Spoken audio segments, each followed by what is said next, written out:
What going on, guys? Welcome back to the channel. This is ASAS Studio with another retouching tutorial in Photoshop. So there's a new way of doing frequency separation I want to show you in this tutorial, and I've talked about this before on the channel. It's the title of the video or the tutorial is what to do before doing frequency separation. This talks about balancing the color, removing a little bit blemishes before doing the actual frequency separation.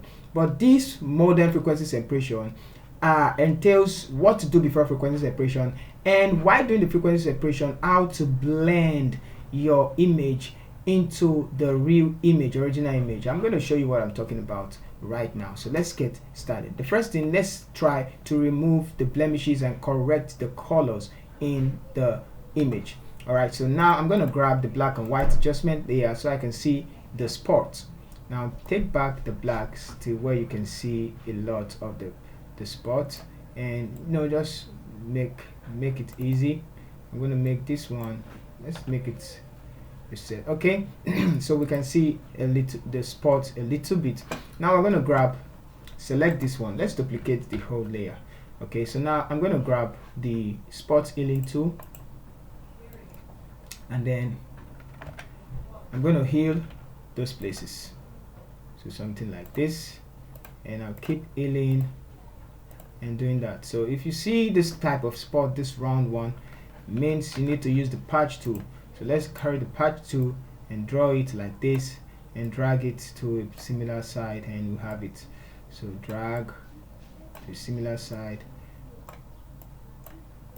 So I'm going to use the patch tool for that.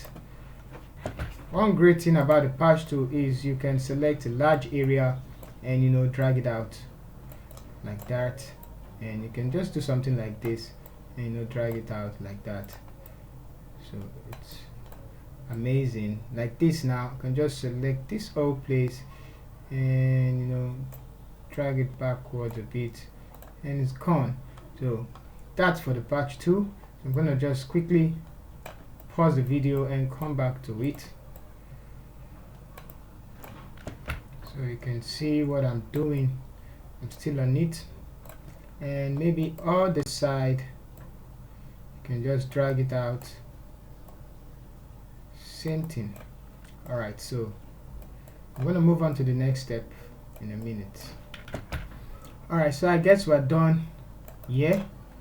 So for having the patience. Okay, so now I'm going to turn the black and white off, and you can see, wow, let's deselect that and select the move tool. So you can see that it's looking more smoother than before. We've removed the blemishes. Okay, so now I'm going to get rid of the black and white. Let's just bring it down. We'll use it later on. Now after this is the first step, getting out removing the blemishes, and now you're going to do the color correction. So let's select the hue and saturation and select the hand tool, and this time we're going to select the red part. So let's just select the red somewhere here, and it's going to bring out this slider and then increase the saturation, the hue, sorry, so you can see the difference in color. Can you see some places are green, some are blue, light blue, and the rest? So we're going to focus more on the blues. So let's focus more on the blue. I'm going to drag it out and move the slider till I get just where the blues are selected. Alright, so I don't want it red. Let's bring it down. Okay, so something like, let's move it like this, should be fine. Yes, so like this should be fine. Now I'm going to bring back this to 0, and let's move the slider now till, let me zoom in, till it has the same color. So move it out, and you can see there we go, having the same color. You can see too, and before red, but it's affecting the lips, right? Yes, it's affecting the lips. So I'm going to max that out. Alright, so select the brush tool, make sure it's black and white, and foreground color black, and I'm going to remove it from this side of our lips. Alright, so I removed it, and I removed a little bit from this side so you can see before and after. And now we can create a stem visible layer by holding Ctrl Shift Alternate E, and it's going to create a stem visible layer let's group all these together, both with the black and white. I'm gonna group it all, and that's our first step. Then the second one, we can now start doing our frequency separation, and this frequency separation is different. So just look to the end, Ctrl J twice, and name this color. We're separating the color and the texture. Hit enter, and then turn off the color, the texture, select the color layer, and you're going to go to filter blur, just the same way, but a step is added to it. And then we're going to leave it like, let's leave it somewhere like 66. Let's put 6 and hit enter. All right, so now we have that. Now I'm going to hit Ctrl J to duplicate the color layer.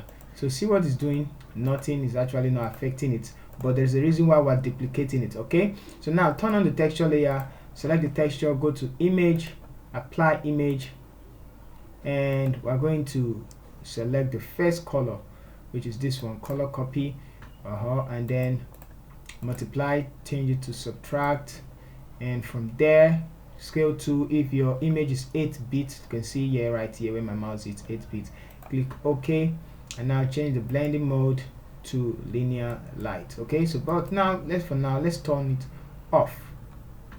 Okay, so now we want to blend the let's turn it back on. We want to blend the colors, so select this.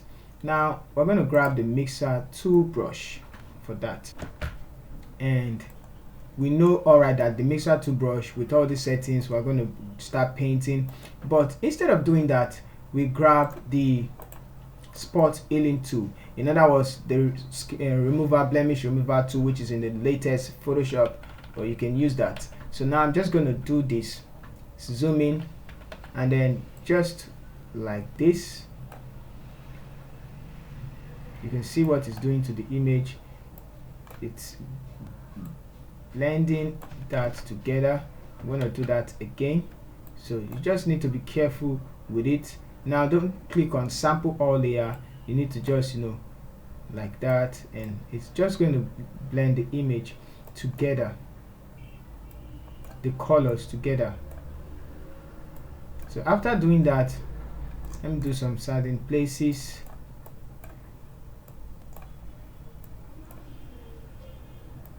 Yeah, you won't see the effect until we blend it in with the other ones. That's when you start seeing the effect. Alright, so now grab the mixer tool brush, and then you paint and blend the skins together.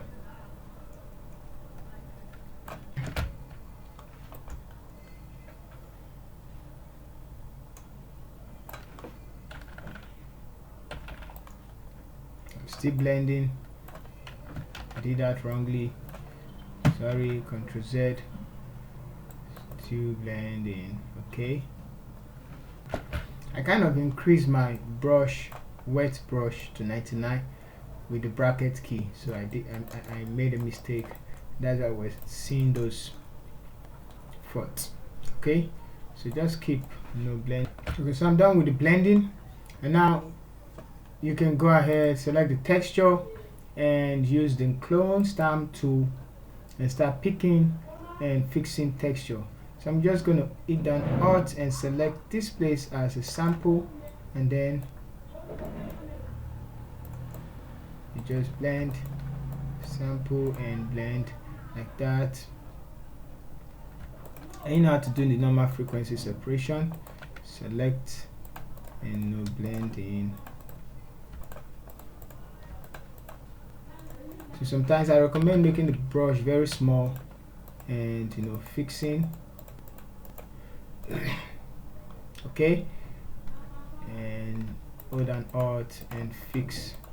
So that's just the way to go about doing this frequency separation. And at the end, which is the last step, very important, is first of all you need to have the latest Photoshop and use the remover tool, the blemish remover tool that's there. And I didn't want to use it because it slows down my computer, so probably get a new one if it slows down yours. Now don't forget the lips. Very, very important when you are doing frequency separation. You need to do the lip as well and make it more smoother. Like you see, all these lines needs to go, not the blemishes only. So I'm going to grab this one and grab the mixer to brush, and also I'm going to do that for the lips. Alright, so let's check out what we have. And then create a stem visible layer, select this. Now before creating a stem visible layer, you can decrease the opacity, like decrease and make it look real, something like 84, and there we go. So you can see it's looking real, unlike this that looks so plastic, and this looks so real. So this is how to do the modem frequency separation, and the reason why is that you can also decrease this color fill, the color copy, and decrease it a little bit. See what will happen, and there we go. Alright guys, so thank you guys for watching. And this, let's quickly do a recap. So balance the colors and the rest stuff. From this image, we remove the blemishes and balance the color, and then we did our frequency separation, and boom, and we have our final image. So from here to there. So thank you guys for watching. See you in the next video.